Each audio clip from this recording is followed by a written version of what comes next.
And see, I'm most charged about the racial component. You know what I'm saying? Because like I said, I don't care if a person is racist. I think a person has every right to be racist if they want to be racist. My problem is when you take action and you cause harm to others. You know what I'm saying? Keep that anger and all that shit inside of you. Do that shit with you and your friends. You know what I'm saying? But it's a situation where you got a racial element that's killing people just because of race. You that the media will always try its damnedest to say it's not that. Right? This was the first time in a long time that they were like, yeah, no, yeah, this is race. You know, the shooter basically gave them no other option When they write a but to be like, manifesto, yeah, I yeah. mean, he was like, I hate black people. Like he had, you know what I'm saying? Uh-huh. Anything short of that though, they would have been like, well, we don't know what was in his heart. And Hmm. and he may be coming from a troubled background and never had a job and I, they I, I, couldn't do it this time. I listened to one guy. They was I it's a southern thing when we say this, bless your heart, which we were kind of saying at the same time we're saying, boy, you dumb. Oh, It's the Nah, exact same statement. It's the exact same statement. We just trying to be nice and say bless your heart, but we really mean you dumb. So they interviewed somebody that was where the kid came, who's the neighborhood where the 21 year. I'm not gonna call him kid because somebody will pick that up and go, he was just a kid. No, that was a grown ass 21-year-old man that made that decision to do all that. And they interviewed a guy from the neighborhood, and I don't understand. It was a tight knit neighborhood, and we all get along. And if somebody needs something, and we would give it to them, and if we need something, they would give it to us. We was all a tight knit group. I'm looking at this interview like, so the hell that what? that's So not supposed to happen here. because you a tight knit group,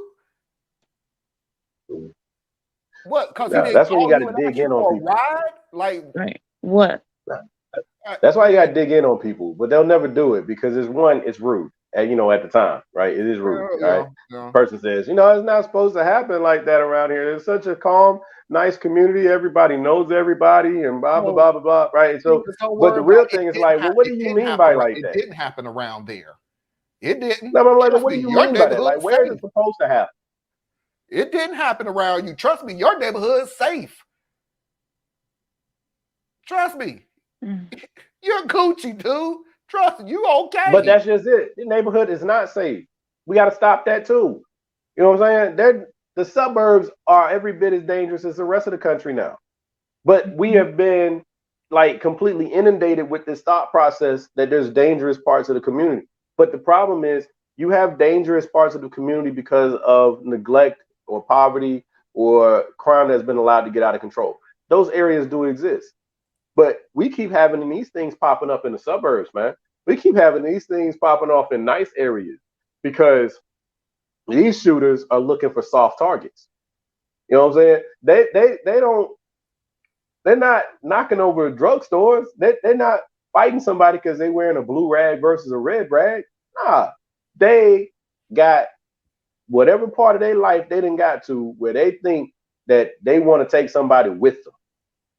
So then they're gonna go find a soft target so they can take as many people as they can with them, so that somebody would notice them that never noticed them before, even though they're gonna be out of here.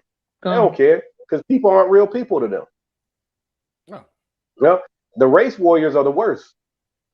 And the sad thing is, these little race warriors, like you're seeing right here, these one-offs, that's one thing. But I've never taken my eyes off of the real race warriors. They're the ones who go into the military so that they can be trained to kill. And then they come home and join the law enforcement community. And now you got race warriors with a gun and a badge riding up and down the road every day. Them the ones you got to watch out for. You know what I'm saying? Them the ones with qualified immunity. Those are the ones that have a community around them that even if it doesn't agree with them, has to protect them because that's how it works. So, yeah, this is one of them things. It's like a one-off. You can't protect yourself, prepare yourself for nothing like this, right? Only thing you can do for things like this is they have to get serious about gun control, and it won't actually stop this. There's too many guns out there. Right. Right? It's too many of them out there. But we still have to start doing something. Okay. And now I'm pivoting a little bit into the political discourse aspect of it.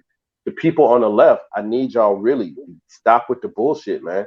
Y'all need to clarify your damn position. Stop walking around talking about what you're gonna ban.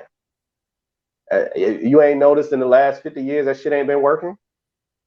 You know what I'm saying? They're not gonna ban something that white people like. They'll ban shit that they think we like. When the MAC-10 was showing up and the Uzi was showing up at all the crime scenes in the 90s, they banned them motherfuckers. But Yeah.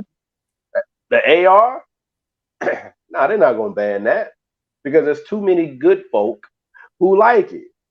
So we can't be, I mean, if you want to do your ban conversation, I just think you need to be more nuanced on how you're talking about it and be more upfront. And so you can shut down these people on the right who have nothing but negative intentions and they're just holding on to find a gap in your verbiage, right? So they can go and tell their people, the people on the left want us to take your guns. We ain't said that since Clinton. And you still say But there's things that can be done. But in the meantime, I'm gonna channel a little bit of Malcolm. If the government cannot or will not defend you, then it is on you. It is part of your human right, your human responsibility to protect yourself. Now, I understand when I say that, some people will say, but Theus, that is also going to escalate the issue. Because now the people who already think you're armed are really going to think you're armed. Well, if they already think we're armed and they're trying to kill us, then I don't see much of a problem with being armed when they come to get. Because you know what I have noticed, real talk, when you look at this particular strain of the white male, because that's who's doing all the damn killing, they don't go after shit that shoots back. You know what I'm saying? They don't. Them Bundy boys, when they stood up to the police, what did the police do? All right, man, look, I just need you to calm down. You know, but be a black unarmed protester. They got the tanks out. They got vigilantes like little Rittenhouse running around and shit. If I'm just saying, be ready to protect yourself. That's the days that we are in. Yeah. Be ready to protect yourself. Don't start nothing. Don't start nothing. In all cases, try to de-escalate and avoid. You ain't Rambo. This ain't the movies. The parking space ain't that damn important. What they said to you ain't that damn important. Let that shit ride. But if they put their hands on you, I believe you need to respond with greater force. Whatever that might require.